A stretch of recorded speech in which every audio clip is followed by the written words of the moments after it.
हाँ तो बच्चों आज हम ग्रामर शुरू कर रहे हैं। सबसे पहला लेसन है हमारा ग्रामर का और वो है क्वेश्चन वर्ड्स के मुतालिक। क्वेश्चन वर्ड्स सवालिया अल्फाज। सवालिया अल्फाज इनको सवालिया अल्फाज या इंग्लिश में क्वेश्चन वर्ड्स कहते हैं। अंग्रेजी जबान में तकरीबन 13 अल्फाज ऐसे हैं जो सवाल पूछने पर इस्तेमाल होते हैं। कहाँ पूछने? सवाल पूछने पर।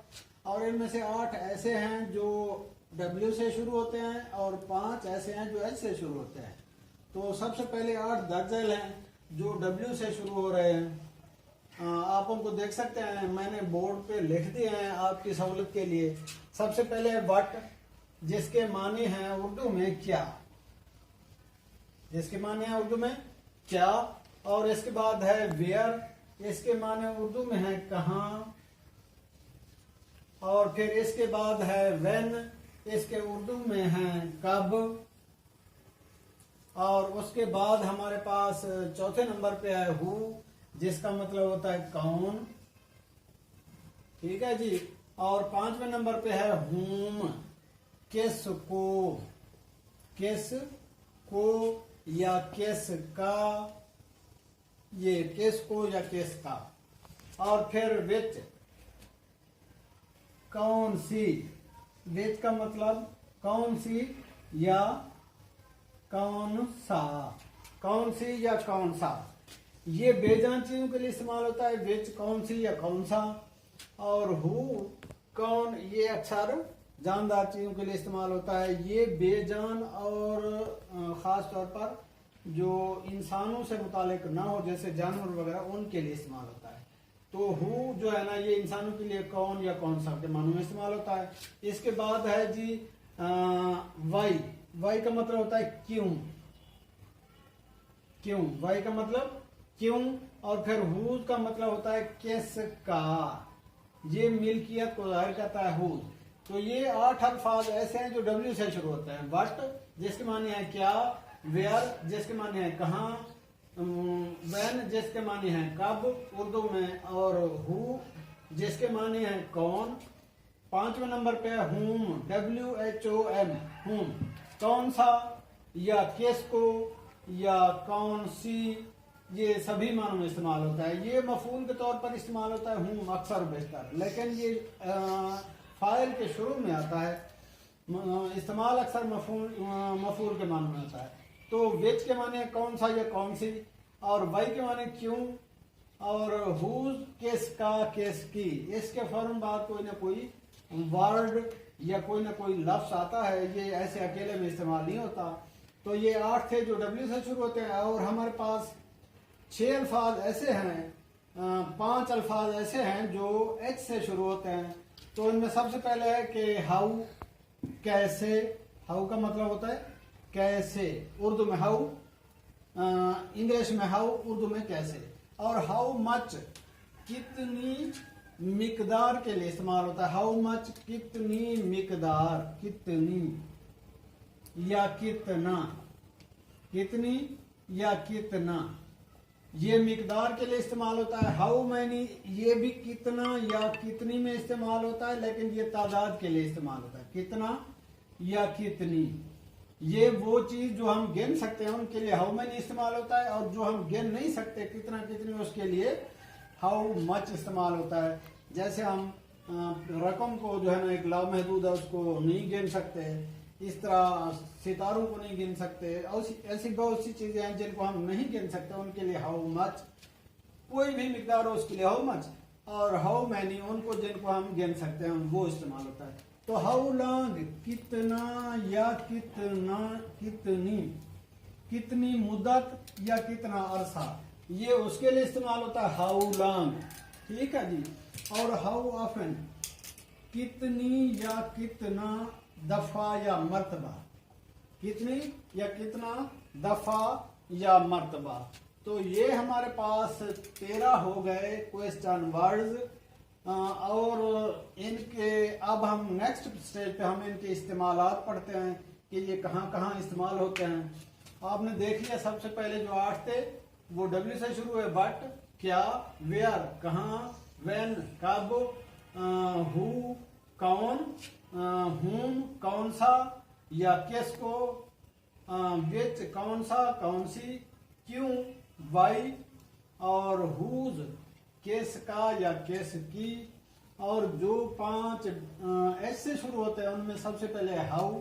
हाउ के मान होते हैं कैसे, हाउ मच कितना या कितनी मिकदार, हाउ मैनी कितना या कितनी तादाद, और हाउ लॉन्ग कितना या कितनी लंबे अरसे के लिए इस्तेमाल होता है, हाउ लॉन्ग अरसे के लिए, और हाउ ऑफन कितना या कितनी दफा। तो अब हम आगे इनका जो है ना पढ़ते हैं इस्तेमाल के, ये इस्तेमाल किस तरह होते हैं। तो हमने पहले पढ़े थे 8 डब्ल्यू से शुरू होने वाले, अब हम इनके इस्तेमाल पढ़ते हैं। सबसे पहले वट। वट के माने क्या। अब इसका सादा सा आसान सा जुमला बना ले। व्हाट इज योर नेम, आपका इसमें ग्रामी क्या है, आपका नाम क्या है। आगे नेक्स्ट पे है, दूसरे नंबर पे है when. When did you return, आप कब लौटे। व्हेन डिड यू रिटर्न, आप कब लौटे। तो वेयर, वेयर के माने कहाँ, व्हेन के माने कब, व्हेन डिड यू रिटर्न आप कब लौटे, व्हाट इज योर नेम आपका इसमें ग्रामी क्या है। वेयर इज माई वॉच, मेरी घड़ी कहाँ है। वेयर के माने है कहाँ, मेरी घड़ी कहाँ है। ये बच्चों याद रखना कि आपने जुमले के एंड पे क्वेश्चन मार्क डालना नहीं भूलनी, क्योंकि अक्सर बच्चे मैंने देखा है यहाँ पे कोई फुल स्टॉप डाल रहा था, कोई कुछ, तो एंड पे क्वेश्चन मार्क, और सबसे सेंटेंस का जो पहला लेटर होता है वो हमेशा कैपिटल होता है, बड़ा होता है। वो क्या होता है, कैपिटल या बड़ा। जैसे डब्ल्यू है, ये सबसे पहले जो भी सेंटेंस आप लिखेंगे, पोएट्री में भी ऐसा होता है कि हर लाइन का पहला जो है ना लेटर बड़ा होता है। तो आम सेंटेंस में सबसे पहला लेटर कैपिटल होता है और एंड पे क्वेश्चन मार्क, अगर वो जुमला सवालिया है या क्वेश्चन सेंटेंस है, इंटेरोगेटिव सेंटेंस है। तो हु के माने हैं कौन, हु के माने हैं कौन। तो आप इसको who is at the door, दरवाजे पर कौन है भी लिख सकते हैं, या जो आपको आसान लगे। एट द डोर मैंने क्यों लिखा है कि दरवाजे के पार, वरना पार के लिए आन भी लगा सकते हैं।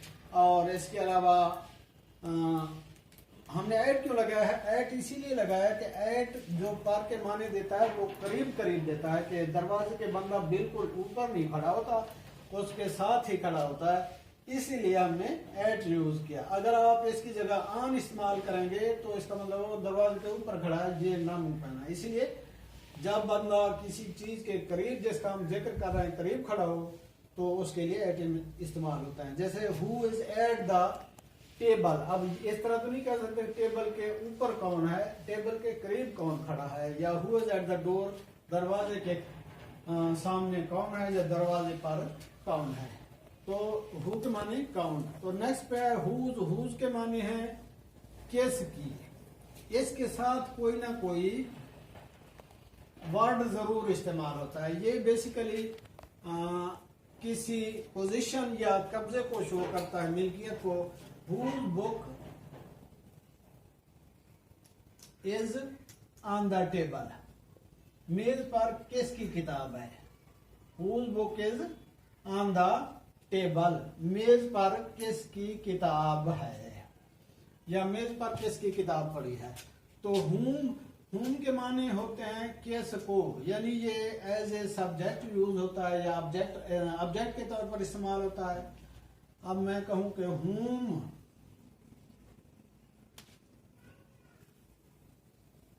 डिड यू सी, आपने किस को देखा। तो यहाँ हुम एक मफूल के तौर पर इस्तेमाल हो, हुम डिड यू सी, आपने किस को देखा। तो वाई के माने होते हैं क्यों,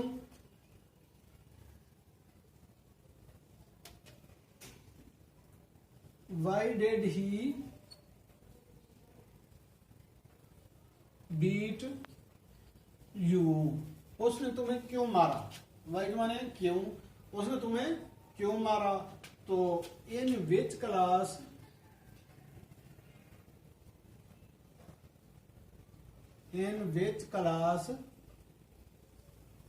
डू यू रीड, आप कौन सी क्लास में पढ़ते हैं। सम टाइम ऐसा होता है कि हम किसी सवालिया वर्ड से पहले, क्वेश्चन वर्ड से पहले कोई प्रीपोजिशन इस्तेमाल कर देते हैं, तो इसीलिए विच से पहले क्या आ गई, in which class do you read, आप कौन सी क्लास में पढ़ते हैं, आप कौन सी क्लास में पढ़ते हैं। तो ये वो 8 लफ्ज हैं, 8 अल्फाज हैं जो W से शुरू होते हैं।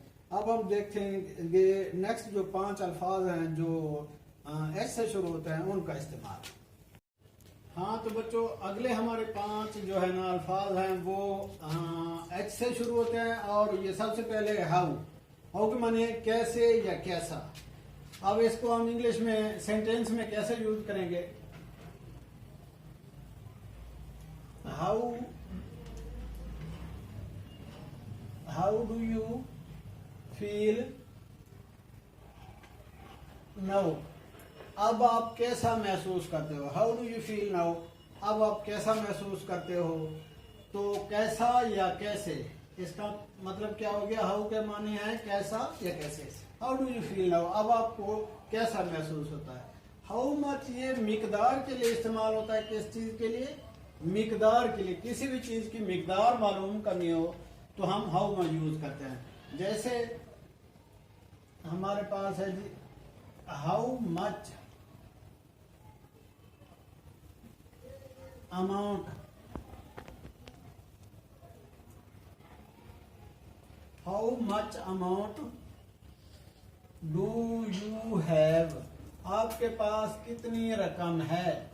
How much amount do you have, आपके पास कितनी अमाउंट है, आपके पास कितनी रकम है।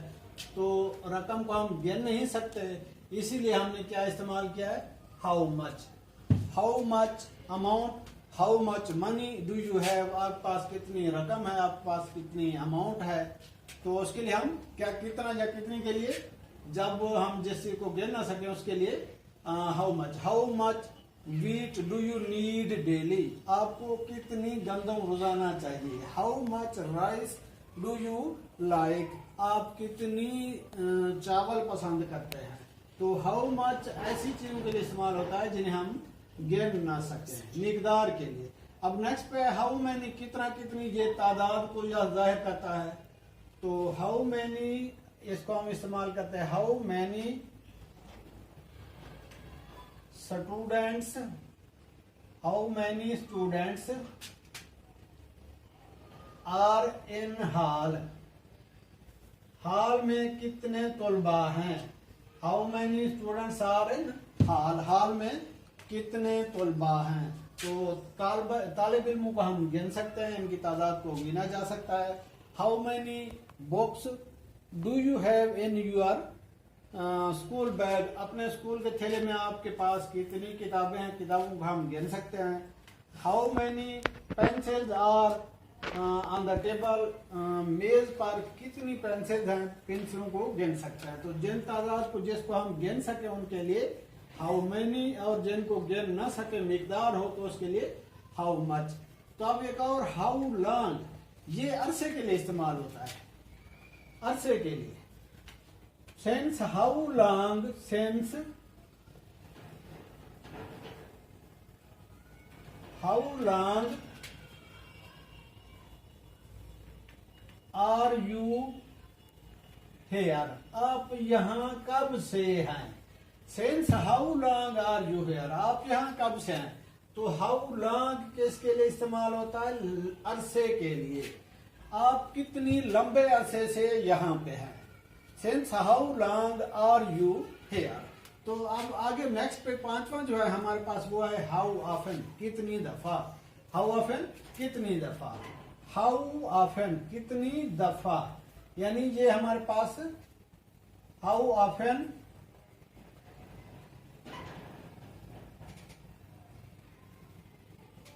Do you visit your class? आप अपनी क्लास में कितनी दफा विजिट करते हैं, कितनी दफा जाते हैं? How often do you visit your class? आप अपनी क्लास को कितनी दफा अपनी क्लास का विजिट करते हैं, उसमें कितनी दफा जाते हैं? तो हाउ ऑफन किसके लिए इस्तेमाल हो गया? मर्तबा या दफा के लिए। और हाउ लॉन्ग अरसा के लिए कितना या कितनी के मानों में। हाउ ऑफन दफा कितना कितनी के मानों में। माने तीनों के एक है, how many, how much, how long, how often, कितना या कितनी।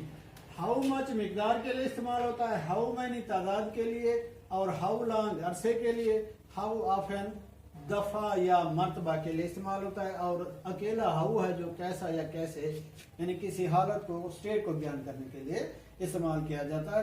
तो आज हमारा लेक्चर यहीं पे तमाम होता है। इंशाल्लाह अगले लेक्चर में कुछ और नए अल्फाज पढ़ेंगे।